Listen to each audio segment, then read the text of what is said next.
Արարատի մարզի բնակիչները փակել են Երևան-Երաս-Խավթո ճանապարհը, գյուղացիները բողոքում են լոլիկի մթերման խնդիրներից։ Կադրերում երևում է, որ ոստիկանության գվարդիայի աշխատակիցները բանակցությունների մեջ են բնակիչների հետ։ Ակցիայի մասնակիցների խոսքով իրենք ամբողջ տարին տանջվել են ու պահանջում են հարցին արագ լուծում տալ։ Քաղաքացիները հայտարարել են, որ մինչև ղեկավարությունից մարդ չգա, չեն բացելու ավտոճանապարհը։ Ամեն տարի վիճակն է։ Մինչև այս ժողովուրդը չեն հավաքել, հարցին լուծում չի ունեն։ Անց տարի ասեցին մյուս տարի լավ առնելու, այս տարի ավելի վատ եղավ։ Դրել ենք 10,000 տոննաներով Արտահանում եք արել դուք։ Մենք չենք արտահանում, մեր տեղում գործարանների լոլիկն է, ոչ մի չի մթերում։ Հարկային մարմինները ստուգումներ են կատարում ԲՀԿ առաջնորդ Գագիկ Ծառուկյանի ընտանիքին պատկանող Orange Mall առևտրի կենտրոնում։ Orange Mall-ում աշխատող առևտրականները այսօր AM լրատվականին ահազանգել են, որ ստուգումներն առավոտից են կատարվում, ինչի հետևանքով չեն կարողանում իրենց տաղավարներում առևտուր անել։ Ըստ նրանց, ամենայն հավանականությամբ առևտրի կենտրոնը կկապարակնքվի։ Անհետ կորած զինծառայողների հարազատներն այսօր բողոքի ակցիան իրականացրել կառավարության շենքի մոտ, պահանջելով հստակ տեղեկություններ իրենց որդիների ճակատագրերի վերաբերյալ։ Անհետ կորած Սարգիս Ղուկասյանի հորեղբայրը Արսեն Ղուկասյանը լրագրողների եզրույցում հայտարարել է, որ եթե 7 օրվա ընթացքում սայլը տեղի չշարժվի, ծնողները մտադիր են ավտոերթով հասնել տեղ գյուղ, իսկ այնտեղից քայլերթով շարժվել դեպի Հակարիի կամուրջ։ Նա ընդգծել է, որ հարազատները գնում են բանակցելու, որպես սեփական երեխաների ճակատագրի համար պայքարող մարդիկ։ Ղուկասյանի խոսքով իրենք այլևս հույս չեն կապում ոչ պետական, ոչ էլ միջազգային կառույցների հետ, քանի որ 6 տարի շարունակ որևէ արդյունքի չեն հասել։ Ես նաև շատ կուզենամ, որ ադրբեջանցի այդ մարդիկ, ովքեր գտնում են նույն կարգավիճակում, ինչ-որ մենք թող փորձեն, թեկուզ չերես երրորդ երկիր, հանդիպենք իրանց հետ, խոսանք, փորձենք, չկա ուրիշ, այսինքն հույսները սրանցից կդրել ենք։ Ես համոզված եմ, որ Ադրբեջանում էլ են այդ մարդիկ իրանց հույսները կդրել իրանց իշխանություններից, որտեղ մարդիկ 30 տարուց ավել իրանց հարազատից տեղեկություն չունեն, պետք է մի հատ արեք։ Էդ էլ մենք էլ պետք է հասկանանք, որ էդ էլ է դժվար այդ մարդկանց 30 տարի չունեն։ Հիմա որ թեկուզ ոսկորները գտնենք մի տեղից տանք, դենք անեն, տենան, որ էս իրանցն է, էլի չէ, այդ մարդկանց հոգիները կխախանվի մի քիչ, նույնն էլ մենք ենք ուզում։ Դա համար մեր ցանկությունը դա է, եթե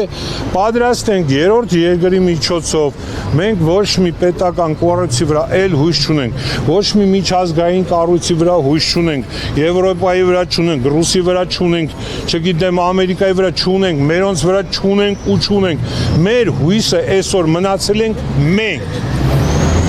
ուրիշ ոչ մեկ։ Ադրբեջանում ապօրինի դատապարտված Դավիթ Մանուկյանը Բաքվի բանտից պնդել է, որ իրենց առաջադրված մեղադրանքները շինծու են եւ ուղղված են ոչ միայն իրենց, այլև հայ ժողովրդի անցյալի ու պետականության դեմ։ Մանուկյանը նշել է, որ ինքն ու իր գործընկերները շարունակում են պայքարել իրենց իրավունքների պաշտպանության համար, հակադրվելով դատարանում ներկայացվող կեղծ մեղադրանքներին, որոնք ըստ նրա սկսվում են դեռևս անցյալ դարի սկզբից։ Ուղերձում Մանուկյանը դիմել է Հայաստանի վարչապետ Նիկոլ Փաշինյանին, կոնկրետ 2020 թվականի սեպտեմբերին ագրեսիվ պատերազմի պլանավորման, նախապատրաստման եւ վարման վերաբերյալ առաջադրված մեղադրանքների մասով դիրքորոշում հայտնելու պահանջով։ Մանուկյանի պնդմամբ, եթե Փաշինյանը չպատասխանի, լրությունը կմեկնաբանվի որպես համաձայնություն առաջադրված կեղծ մեղադրանքներին, մեղսակից դարձնելով ոչ միայն իրեն, այլև ողջ հայ ժողովրդին։ Բացի այդ, Դավիթ Մանուկյանը իր խոսքում նշել է, որ Բաքվում գտնվողները չեն զգում Հայաստանի Հանրապետության աջակցությունը։ ՄԱԿ-ը հրապարակել է Հայաստանի իշխանությունների հետ պաշտոնական նամակագրությունը, որը վերաբերում է Սրբազան պայքար շարժման առաջնորդ Բագրատ arczepiskopos Գալստանյանի եւ նրա համակիրների դեմ հարուցված քրեական գործին։ ՄԱԿ-ի անկախ փորձագետները կասկածի տակ են դրել այն հանգամանքը, թե ինչու են ցուցարարների նկատմամբ կիրառվել ահաբեկչական մեղադրանքներ, երբ հրապարակված ապացույցներում բռնության կամ ահաբեկչության հստակ դրսևորումներ չեն արձանագրվել։ ՄԱԿ-ը մտահոգված է նաեւ, որ հակաահաբեկչական օրենքները կարող են օգտագործվել քաղաքական քաղաքական ընդդիմությանը եւ խաղաղ բողոքի մասնակիցներին լրացնելու համար եւ պարզաբանումներ է պահանջել ոստիկանության գործողությունների եւ իրավական հիմքերի վերաբերյալ։ Ի պատասխան Հայաստանի կառավարությունը հերքել է այս մտահոգությունները, իշխանությունները պնդել են, որ 2024 թվականի հունիսի 12-ի բողոքի ակցիաները եղել են զանգվածային անկարգություններ, ոստիկանների նկատմամբ բռնությամբ եւ իրավապահները կանխալուծումներով ստացել են բավարար ապացույցներ իշխանությունը բռնի ուժով զավթելու ծրագրերի վերաբերյալ։ Կառավարությունը նաև հերքել է, որ քրեական գործերը որևէ կապ ունեն մեղադրյալների կրոնական կամ քաղաքական հայացքների հետ։ Այս ամենը տեղի ունենում իշխանության եւ հայ առաքելական եկեղեցու միջև առկա տարվածության ֆոնին, ինչը ՄԱԿ-ի փորձագետերին հիմք է տալիս կասկածելու, որ քրեական հետապնդումները նաև ճնշում են եկեղեցու ներկայացուցիչների վրա։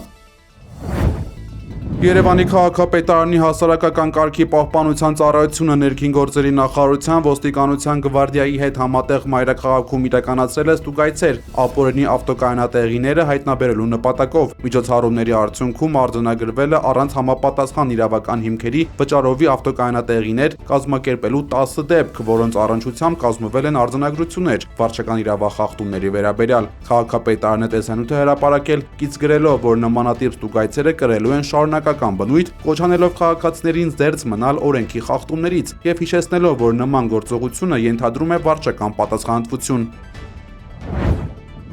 Իսրայելի կառավարությունը վերջերս միաձայն հավանություններ տվել հայոց ցեղասպանության ճանաչման նախաձեռնությանը, սակայն վարչապետ Բենյամին Նեթանյահուն արգելափակել է դրա քննարկումը Քնեսեթում։ Ըստ Հարեց պարբերականի քվեարկությունը չեղարկվել է Ադրբեջանի նախագահի խորհրդական Հիկմեթ Հաջիևի վարչապետի գրասենյակի վրա գործադրած ճնշման պատճառով։ Արտգործնախարար Գիդեոն Սարի գրասենյակը հերքում է վարչապետի միջամտությունը, սակայն այդպես էլ չի պարզաբանում օրինագիծ նորակարգից անելու իրական հիմքերը։ Իսրայելական կողմի այս կտրուկ հետ քայլը կասկածի տակ է դնում որոշման անկեղծությունը, հաշվի առնելով Բաքվի հետ ռազմավարական սերտ կապերը։ Ակնհայտ է, որ Ուվդա ռազմաբազայից իրականացվող զենքի առաքումները եւ Իրանի դեմ ուղղված համատեղ շահերը Թել Ավիվի համար դեռևս գերակա են պատմական արդարությունից։ Մոսկվայի կենտրոնում գտնվող էլիտար բնակելի համալիրի տանիքին հրդեհ է բռնկվել։ Կրակի առաջացման պատճառը դեռևս անհայտ է։ Շենքից մարդկանց էվակուացրել են։ Նախնական տվյալով կրակը ընդգրկել է 10 քառակուսի մետր տարածք եւ կա հրդեհի հետագա տարածման վտանգ։ Financial Times-ի հաղորդմամբ Դոնալդ Թրամփի արտաքին քաղաքական ժառանգությունն այսօր վճռվում է Իրանի դեմ վերսկսված պատերազմի եւ Հորդանանում ամերիկացի զինվորների զոհվելու մտահոգիչ պայմաններում։ Վաշինգտոնն այժմ փորձում է սոսկ վերականգնել Հորմուզի նեղուցի նավագնացության եւ միջուկային ծրագրի նախկին կարգավիճակը։ Թեհրանի տեխնոլոգիական վերելքն ու տարածաշրջանի երկրների խոցելիությունը անհասանելի են դարձնում ամերիկյան անգամայից համեստ նպատակները։ Դիվանագիտական փակուղու պատճառով Սպիտակ տունը կրկին որդեգրել է Իրանում վարչակարգի տապալման եւ տնտեսական շրջափակման վտանգավոր մարտավարությունը։ Միջնորդ երկրները Թեհրանին 10-օրյա հրադադարի առաջարկ են ներկայացրել Միացյալ Նահանգների հետ ռազմական լարվածությունը թույլատնելու նպատակով։ Այս նախաձեռնությունը միտված է նախորդ ամիս ձեռք բերված միջանկյալ համաձայնության վերականգնմանը։ Իրավիճակը կտրուկսրվել է հուլիսի 8-ին, երբ Հորմուզի նեղուցում նավի վրա կատարված հարձակմանն ի պատասխան Վաշինգտոնը հարվածել է իրանական տարածքին։ Դոնալդ Թրամփը համաձայն է շարունակել բանակցությունները, սակայն հրաժարվել է դադարեցնել ռազմական գործողությունները։ Իրանն արդեն պատասխան հարվածներ է իրականացրել Մերձավոր Արևելքի մի շարք երկրներում տեղակայված ամերիկյան օբյեկտների ուղղությամբ։ Սաուդյան Արաբիայում երկնաքերի տանիքին 350 մետր բարձրության վրա կկառուցվի յուրօրինակ երկնային մարզադաշտ։ Մարզական օբյեկտը կանգնեցվելու է ապագայի քաղաք Նոեմ մեգանախագծի շրջանակում։ Այն նախատեսվում է բացել մինչև 2032 թվականը, իսկ 2034 թվականին այն կարող է ընդունել ֆուտբոլի աշխարհի առաջնության հանդիպումները։ Էնդի Բրնեմը ստանձնել է Միացյալ Թագավորության վարչապետի պաշտոնը։ Բուքինգեմյան պալատում Չարլզ 3-րդ թագավորն արդեն ընդունել է նոր վարչապետին եւ հանձնարարել կառավարություն ձևավորել։ Մինչ այդ միապետը բավարարել էր Քիր Սթարմերի հրաժարականի դիմումը։ Վերջինիս հեռացումով ողջ նախկին վարչապետների թիվը հասցնելով ռեկորդային 9-ի։ Թեև Սթարմերը հայտարարել է երկրի ամրապնդման մասին, Լեյբորիստական կուսակցությունն այսուհետ կառաջնորդի 56-ամյա Բրնհեմը։ Սա 2022 թվականից ի վեր Չարլզ 3-րդի հաստատած արդեն 3-րդ վարչապետն է։